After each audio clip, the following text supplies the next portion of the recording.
আগে বাড়ি চলে আসতাম। কি করছিলাম, আমার বাড়ি আসতে গেলে এখানে একটা মানে একদম রাস্তার মোড়ের মাথায় একটা গরু পোষে এরকম বাড়ি আছে।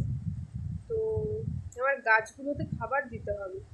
গাছের মাটি তো প্রচুর আছে, আমাদের এখানে তো আর গোবর সার পাওয়া যায় না। তো আমি ওনাকে বলে আসলাম, মানে শুনে আসলাম যে উনি কি ঘুঁটে বিক্রি করেন কিনা।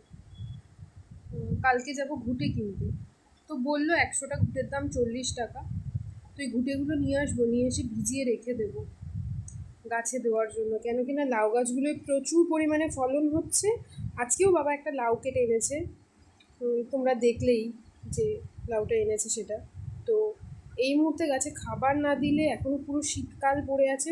মানে মানে বলতে গেলে সবে তো এখন নভেম্বর মাসের আজকে 22 তারিখ, পুরো গোটা শীতকালটা পড়ে আছে। ওকে খাবার না দিলে টবের গাছ বাঁচানো যাবে না, এত পরিমাণে লাউ হচ্ছে, মানে তোমরা ধারণা করতে পারবে না।